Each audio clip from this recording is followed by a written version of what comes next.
હવે વિદ્યાર્થી મિત્રો આપણે આપણો જે ટોપિક છે એમાં આગળ વધીએ તો આપણે આગલા લેક્ચરમાં જે જોયું હતું એ પહેલા યુનિટમાં મીટિંગ ને એ બધું જોયું, એના પછી માઇન્યુટ્સ અને એ બધું જે ટોપિક વાઇઝ હતું એ બધું ભણ્યા.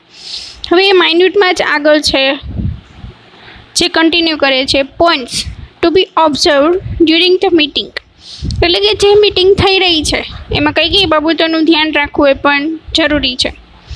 પાસ ધ અટેન્ડન્સ રજિસ્ટર એટલે મીટિંગમાં જેટલા લોકો આવેલા છે એ લોકોની હાજરી, એ લોકોની પ્રેઝન્સ લેવી જરૂરી છે. એટલે એ લોકોની એન્ટ્રી એ રજિસ્ટરમાં થાય, એની હાજરી પૂરાય એ પણ જરૂરી છે. Be sure that you know all the members in the meeting. હવે જેટલા લોકોને મીટિંગમાં બોલાવ્યા છે એ બધા ત્યાં હાજર છે કે નહીં એ બાબતનું ધ્યાન રાખવું પણ જરૂરી છે. એટલે એ ચેક કરવાની જવાબદારી પણ એ વ્યક્તિની છે જે મેનેજમેન્ટ કરી રહ્યા છે. Do not write continuously each and every detail, not only main points of the discussion. એટલે કે જે માઇન્યુટ તૈયાર થઈ રહ્યું છે એ માઇન્યુટની અંદર બધું બસ લખી જ નથી જવાનું, બધી ડિટેલ્સ ભરવાની પણ કશી જરૂર રહેતી નથી. બસ જેટલા પોઈન્ટ્સ આપણે ડિસ્કસ કરવાના છે મીટિંગમાં, એ મીટિંગની અંદર જેટલું ડિસ્કશન થવાનું છે બસ એટલું જ એમાં લખવું જરૂરી છે. Never forget to mention the motion, the name of the member who made in and the result of voting. એટલે કે જે વ્યક્તિ અથવા તો જે પર્સન છે એ મેમ્બર છે એણે જે કામ કરવાનું છે અથવા તો જે વોટિંગ થઈ રહ્યું છે એ મીટિંગમાં એ બધા જે એક પછી એક ઘટનાઓ બની રહી છે, જે ક્રિયાઓ થઈ રહી છે એ બધું નોટ ડાઉન કરવાનું ભૂલવાનું નથી. તો આ વસ્તુ એક એ મેનેજરે ધ્યાન રાખવાની છે.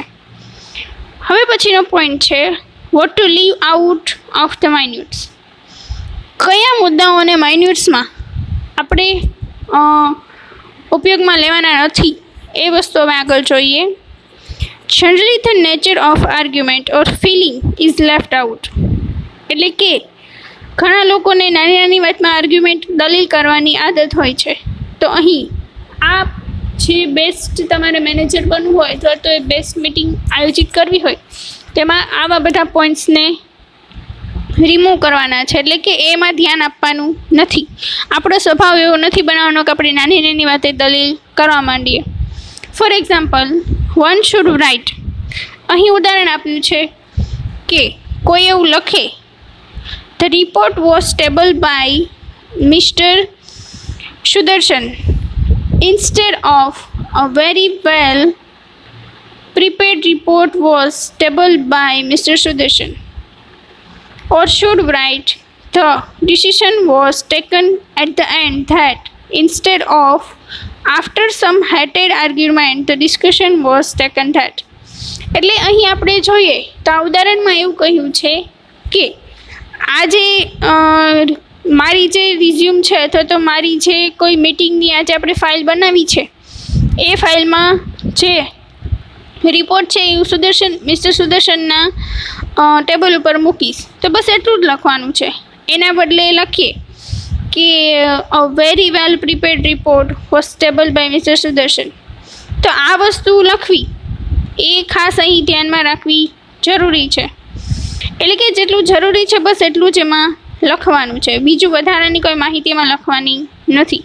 અને આપણું જે રિપોર્ટ છે એને વધારે એટ્રેક્ટિવ બનાવવા માટે પણ ઘણા લોકો આવું લખતા હોય છે. તો જ્યાં જે જરૂરી છે બસ એટલું જ એમાં લખવાનું છે. વધારે પડતું એને કહેવાય ને કે આપણું જે માઇન્યુટ છે એને સાત શણગાર આપણે નથી કરવાનો, બસ એટલી જરૂરી માહિતી છે એટલી જ એમાં મૂકવાની છે. Appreciation or criticism of member should be left out.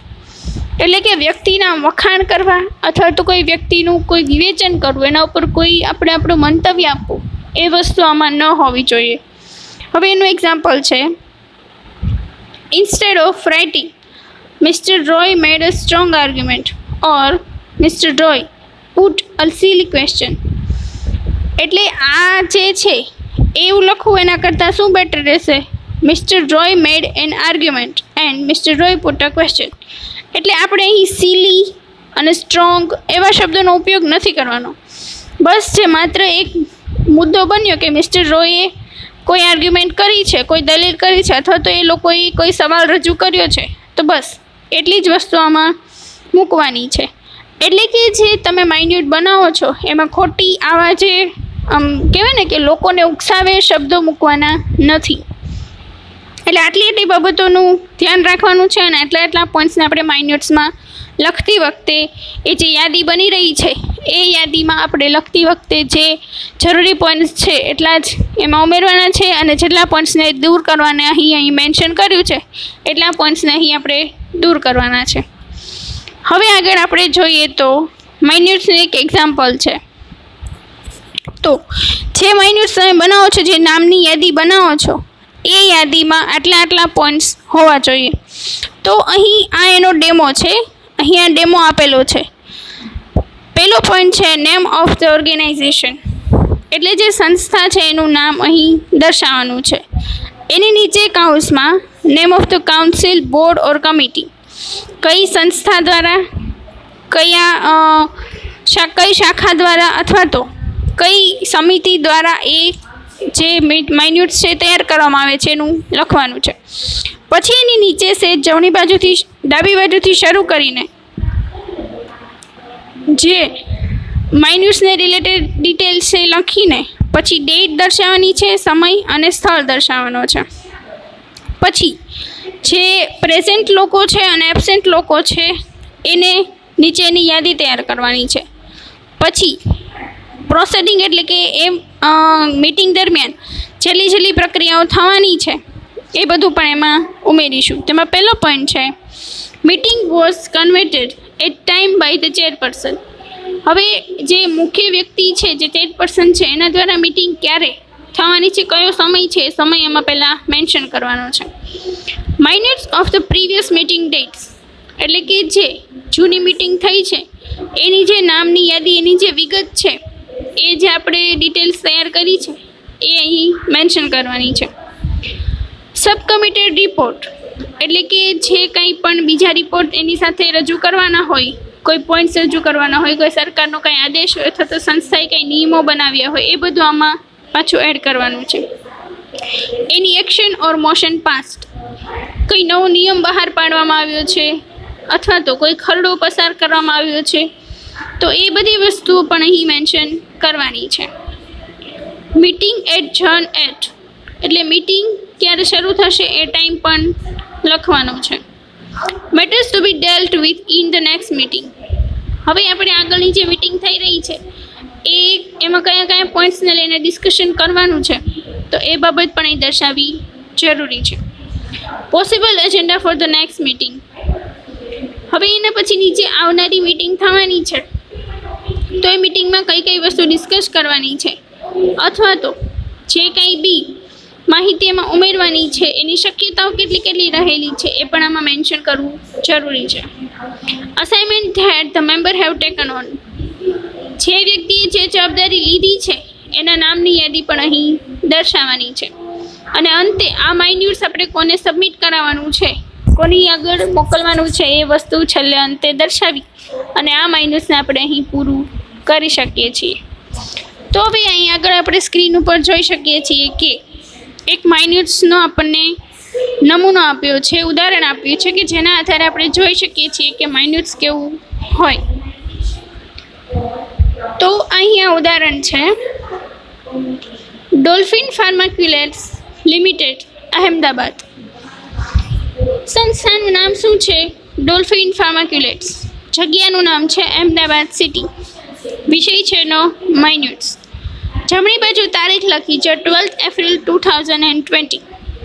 પછી જે માઇન્યુટ્સ છે એનો વિષય છે, એટલે આપણે આગળ જે રીતનો નમૂનો જોયો બસ એ જ રીતે આ એનું માઇન્યુટ્સનું એક્ઝામ્પલ છે.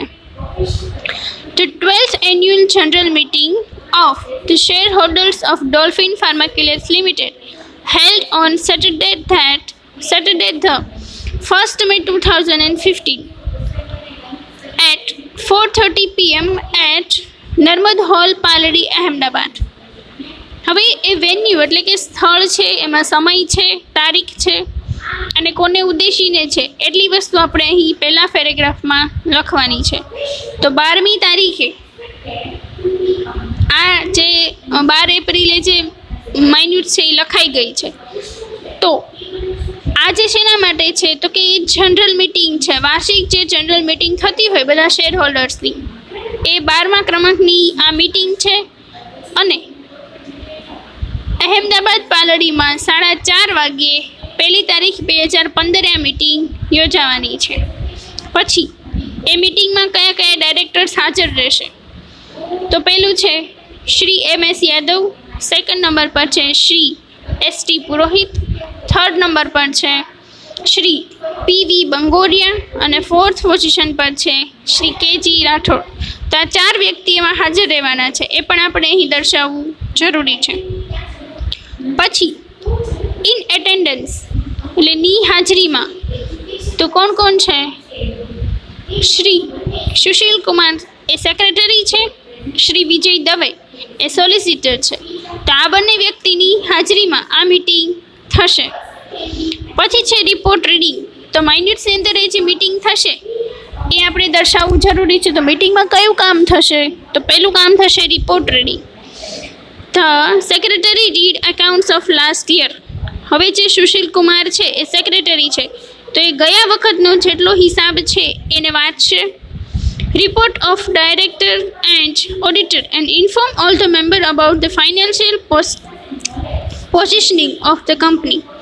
હવે એ જે સુશીલ કુમાર છે એ ડાયરેક્ટર એટલે કે જે મેનેજમેન્ટ કરનાર છે એ, અને જે ઓડિટર છે એનો રિપોર્ટ પણ બધો રજૂ કરશે. અને એને જે લાસ્ટ યરનો જેટલું અકાઉન્ટ્સ ને ફાઇનાન્સની જેટલી ડિટેલ્સ હશે એ બધી વાંચશે. પછી બધા લોકોને જે ફાઇનાન્શિયલ પોઝિશન છે ગયા વર્ષની કંપનીની એ બધા પણ એને માહિતી આપશે. પછી છે ડિવિડન્ડ ડિક્લેર, એટલે કે આમાં અમુક જાહેરાત કરવાની છે. તો એ જાહેરાત માટે નીચેનો પેરેગ્રાફ છે. In spite of the political instability and company's 15% less business in the current year, company has decided not to cut the dividend and declare the 30% dividend, which is the same as last year. હવે થોડુંક રાજકીય જે અવ્યવસ્થા ઊભી થઈ છે અને એના લીધે કંપનીને 15% જેટલું લોસ જવાનું પણ શક્યતા રહી છે. છતાં કંપનીએ ડિસાઇડ કર્યું છે કે આ વખતે એ જે ફાળો રજૂ થશે એ ફાળામાંથી કંઈ કટ નહીં થાય અને 30% જે ફાળો છે એ ગયા વર્ષે જેમ હતો એમ જ આ વર્ષે પણ રહેશે. તો આ બાબતો અહીં ઇમ્પોર્ટન્ટ છે, તો આ બાબતો અહીં આપણે માઇન્યુટ્સમાં દર્શાવવી પડે. Election of director. હવે આમાં એક આપણે બીજું કામ પણ કરવાનું છે કે બધા લોકોએ ભેગા થઈને આપણા જે ડાયરેક્ટર છે કંપનીના એ નવા ડાયરેક્ટરનું ઇલેક્શન પણ કરવાનું છે. તો એ પોઈન્ટને પણ આમાં ઉમેરવો પડે. All the members of the company have agreed upon Shri YM Shukla as the addition in the team of director, rewarding his dedication to the company for last 15 years. એટલે જે મિસ્ટર YM શુક્લા છે એને આપણે બધાએ ભેગા મળીને ટીમના ડાયરેક્ટર બનાવવાના છે કે જે છેલ્લા 15 વર્ષથી અહીં કંપનીમાં કામ કરી રહ્યા છે. તો એને જેટલું પોતાના જીવન દરમિયાન જેટલું કામ કર્યું એને જે ફાળો આપ્યો એ ફાળાના બદલામાં આપણે એને હવે અહીં ડાયરેક્ટર બનાવવાના છે. એટલે એક પ્રમોશન જેવું કે આટલા સમયથી કામ કર્યું છે, એ વેલ એક્સપિરિયન્સ માણસ છે, તો હવે એને ડાયરેક્ટર બનાવી શકીએ છીએ. Appointment of auditors. હવે આપણે થોડાક ઓડિટર્સની પણ અપોઇન્ટમેન્ટ લેવાની છે. તો એપોઇન્ટમેન્ટ માટે અહીં 2 વ્યક્તિનું નામ છે. As company needed 2 auditors. કંપનીને 2 ઓડિટરની જરૂર છે. એક તો છે Shri GV Kavat and Shri HN Barad have been appointed as company's auditor anonymously. એટલે કે જે મિટિંગમાં આપણે કામ કરવાનું છે એ કામમાં આપણે 2 ઓડિટરને પણ અહીં સિલેક્ટ કરવાના છે, એની અપોઇન્ટમેન્ટ લેવાની છે. એટલે શ્રી GV કાવટ અને શ્રી HN બારડની અહીં આપણે અપોઇન્ટમેન્ટ લઈને ઓડિટર તરીકેને અહીં પસંદ કરવાના છે. Minute submitted by Sushil Kumar secretary. હવે આ માઇન્યુટ એ કોને રજૂ કરી છે? જે સેક્રેટરી છે સુશીલ કુમાર એણે અહીં રજૂ કરી છે. એટલે આ જે માઇન્યુટ છે આપણને મીટિંગનું એક એક્ઝામ્પલ આપી દે છે કે આપણે જે આગળની મીટિંગ થવાની છે એમાં આટલા કામ કરવાના છે. સો આ રીતની માઇન્યુટ શેર કરીને બિઝનેસ અને એને રિલેટેડ જેટલી વાતો છે એ અહીં આમાં રજૂ થઈ શકે છે. હવે માઇન્યુટ્સનું એક બીજું ઉદાહરણ પણ જોઈએ તો આ જે બીજી માઇન્યુટ્સ અહીં રજૂ થઈ છે એના ઉદાહરણમાં આપણે જોઈએ તો આઇકોન પોલિમર ઇન્ડસ્ટ્રીઝ, જે સંસ્થાનું નામ છે એનું નામ છે આઇકોન પોલિમર ઇન્ડસ્ટ્રીઝ. હવે એ જે છે એ કઈ જગ્યાએ છે? Plot number 4, 504 Shapar Veraval Rajkot. હવે એ માઇન્યુટ છે. તો આમાં તમે જો નોટિસ કર્યું હોય તો આપણે જે મીટિંગના જે પોઈન્ટ્સ હતા, જે એડ્રેસ ને એ બધું હતું, બસ એ જ વસ્તુ આમાં પણ છે. એના પછી છે વિષય. તો એ માઇન્યુટ્સ કયા વિષય ઉપર છે? Of the annual general meeting of the company held at Hotel Everest, Kalawad Road, Rajkot on Monday, 2nd July 2050 at 11:30 am. એટલે આ જે સ્થળ છે એ આમાં દર્શાવાયું છે કે કાલાવડ રોડ ઉપર જે હોટેલ એવરેસ્ટ છે ત્યાં આપણે આ મીટિંગનું આયોજન કરવાનું છે. અને તારીખ દર્શાવેલી છે 2nd જુલાઈ 2050 11:30 વાગે. પછી કયા વ્યક્તિઓ હાજર રહેશે, કોની હાજરીમાં મીટિંગ થશે? તો શ્રી આર જે જાડેજા, શ્રી વી.સી. કમાટી, શ્રી એન.વી. બિશ્વાસ અને શ્રી ડી.જી. દાવડા. તો આ ચારેય વ્યક્તિઓ જે છે એની હાજરીમાં અથવા એને ડાયરેક્ટર તરીકે રાખીને આપણે આ મીટિંગનું આયોજન કરીશું. ઇન એટેન્ડન્સ, કોની હાજરીમાં? શ્રી જી.એલ. શાઇન સેક્રેટરી અને શ્રી જી.એલ. શિંદે જે સેક્રેટરી છે અને શ્રી મીરા નાયર જે સોલિસિટર છે. તો આ બંને વ્યક્તિની હાજરીમાં આપણે અહીંયા મીટિંગ કરીશું. Proceeding of the last meeting. ગઈ મીટિંગમાં આપણે શું કર્યું હતું એનો રિપોર્ટ હર વખતે રજૂ કરવું ફરજિયાતપણે જરૂરી છે. એટલે the secretary read the proceeding of the last meeting. He also read the director and accounts report. એટલે આ મીટિંગમાં શું કામ થશે? તો જે ગઈ મીટિંગ હતી એનો જેટલો રેકોર્ડ રહેલો છે, જે કાંઈ બી પ્રોસેસ થઈ છે, જેટલું કામ થયું છે, એ બધી મીટિંગનું પૂરેપૂરી ડિટેલ અને ડિસ્કશન આમાં થશે. અને ડાયરેક્ટર્સનું જે કામ છે, સાથોસાથ એકાઉન્ટન્ટ જેટલા છે, ખાતેદારો, એ બધાનું પણ અહીં જેટલું કામ થયેલું છે એ બધાનું ડિસ્કશન થશે. એનો રિપોર્ટ પણ બનાવવામાં આવશે. એના પછી છે ચેરમેન્સ report. The chairman suggested that the director's report and accountant's reports be considered as read. એટલે કે ચેરમેને એવું સૂચન આપ્યું છે કે ડાયરેક્ટર અને એકાઉન્ટન્ટના રિપોર્ટ બંને વાંચવાના જ છે. In his address, he referred to all the progress made by the company. He also outlined the new project company had successfully opened in the last year. એટલે જે ચેરપર્સન છે એ ગયા વખતે કંપનીને કઈ રીતે સફળતા મળી, ગયા વર્ષની કેટલી સફળતા હતી, કયા નયા પ્રોજેક્ટ ઉપર કંપનીએ કામ કર્યું, કંપનીની કેટલી પ્રોગ્રેસ, કેટલી પ્રગતિ છે, એ બધી ડિટેલ્સ અથવા તો એ બધું ડિસ્કશન આ મીટિંગમાં થશે. He declared that the director's report and accountants as audited by the company audited are approved and adopted in the presence of all the board members. હવે એ ડાયરેક્ટરનો રિપોર્ટ પણ એવું જે છે અને એકાઉન્ટન્ટ્સનો રિપોર્ટ પણ છે, એ કંપનીના જે ઓડિટર છે એ બંનેને એ જેટલી માન્યતા આપવામાં આવશે એની સાથોસાથ જે બોર્ડના મેમ્બર આવશે, જે ઉપરથી ને લોકો આવશે કંપની માટેના સંસ્થાના, એની સામે પણ આ બધા રિપોર્ટ રજૂ કરવાના રહેશે. તો આટલું કામ આપણે અહીંયા મીટિંગમાં કરવાનું છે. પછી છે ઇલેક્ટ ઓફિસ બેરિયર. હવે આપણે અહીં જે ઓફિસ બેરિયર છે એનું પણ અહીં ઇલેક્શન કરવાનું છે. For the tenure of 2015 to 2018, election of office barrier was to be done, but all the members unanimously agreed to the reselect the same office barrier for the next 3 years. એટલે કે આ જે વ્યક્તિ છે એને આપણે છેલ્લા 3 વર્ષથી તો આપણી ઓફિસમાં એ કામ કરે જ છે, પરંતુ લોકોની ઈચ્છા એટલે કે આપણી જે સંસ્થા છે એના હરેક કર્મચારીની ઈચ્છા એવી છે કે આવનારા 3 વર્ષ માટે પણ ઓફિસ બેરિયર સેમ રહેશે. તો એના માટે પણ એનું આપણે ઇલેક્શન કરવાનું છે. Appointment of auditors. હવે અહીં આપણે ઓડિટરની અપોઇન્ટમેન્ટ પણ લેવાની છે. Shri R.V. Pathak was reappointed as the auditor of the company for this year or until the next board meeting at the fee of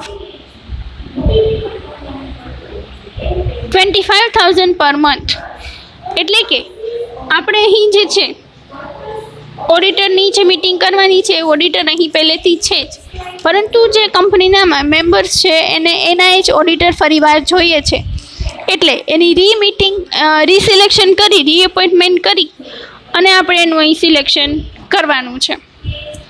અને આવતા વર્ષ માટે અને જ્યાં સુધી જે કોઈ બીજા મીટિંગ ન થાય નેક્સ્ટ યરની, અને કોઈ બીજા વ્યક્તિને જ્યાં સુધી આપણે સિલેક્ટ ન કરીએ ત્યાં સુધી R.V. પાઠક જ આપણા ઓડિટર રહેશે, એટલે કે આ કંપનીના ઓડિટર રહેશે. પછી છે વોટ ઓફ થેન્ક્સ, આભાર વ્યક્તની વિધિ. The meeting council with the what of thanks to the chairman and the board of directors moved by Shri R.V. Pathak. The chairman showed his gratitude and declared the meeting closed. એટલે vote of thanks કોણ આપશે? તો કે mister R.V. Pathak જે છે એ આપશે, અને chairman અને ડાયરેક્ટર્સ તરફથી, બંને તરફથી મિસ્ટર R.V. પાઠક જે છે એ અંતે વોટ ઓફ થેન્ક્સ કરશે. અને અંતે ચેરમેન પોતાના જે કોઈ મંતવ્ય હોય એ રજૂ કરી અને પછી મીટિંગને પૂર્ણ કરશે. તો આ મીટિંગ જે છે એ અંતમાં રજૂ કોના દ્વારા થઈ છે? તો કે ચેરમેન છે શ્રી R.T. બોસ અને સેક્રેટરી છે શ્રી G.S. શિંદે. તો આ બંને વ્યક્તિ દ્વારા આ જે મીટિંગ છે એ અહીં આયોજિત થયેલી છે. તો અહીં આપણે જોયું કે મીટિંગ જે થાય અથવા તો જે ઓર્ગેનાઇઝેશન દ્વારા કોઈ મીટિંગ થાય છે, કોઈ મુલાકાત થાય છે, તો એ મુલાકાતમાં કયા કયા કામ કરવાના છે, કયા કયા ઓડિટરને સિલેક્ટ કરવાના છે, કોનું ઇન્ટરવ્યૂ લેવાનું છે, કોનું માટે ઇલેક્શન કરવાનું છે, એ બધી વસ્તુના ઉદાહરણ આપણે અહીં જોયા. તો હવે એના પછીના નેક્સ્ટ લેક્ચરમાં આપણે આગળનો પોઈન્ટ ડિસ્કસ કરીશું, જે છે મેમોરેન્ડમ. તો મેમોરેન્ડમ કેવા બનાવવા, કેવી રીતના હોય, એમાં શું શું વસ્તુનું ધ્યાન રાખવાનું છે અને કઈ કઈ વસ્તુને કયા કયા પોઈન્ટ્સને અવોઇડ કરવાના છે, એ બધું આપણે આપણા નેક્સ્ટ લેક્ચરમાં જોઈશું. તો આઈ હોપ આજે મીટિંગ પછીના જે એના માઇન્યુટ શેર કરવાના છે, કઈ રીતની બધી ડિટેલ્સ ભરવાની છે, કઈ બાજુ કઈ વસ્તુ લખવી, કયા વિષયને લખીને આપણે એ ડિસ્કશન કરવાનું છે, વિષયથી માંડી કયા વ્યક્તિને બોલાવવાના છે, કોણ વોટ ઓફ થેન્ક્સ આપશે, અંતે કોણ મીટિંગ જે છે એને પૂર્ણ કરશે, અને અંતે ચેરમેનનું નામ, સેક્રેટરીનું નામ, જે કંઈ બી મેન્શન કરવાનું છે. બસ આ સ્ક્રીન ઉપર તમને જે મેમો દેખાય છે, જે એક્ઝામ્પલ દેખાય છે, એ રીતની આપણે માઇન્યુટ શેર કરવાની છે.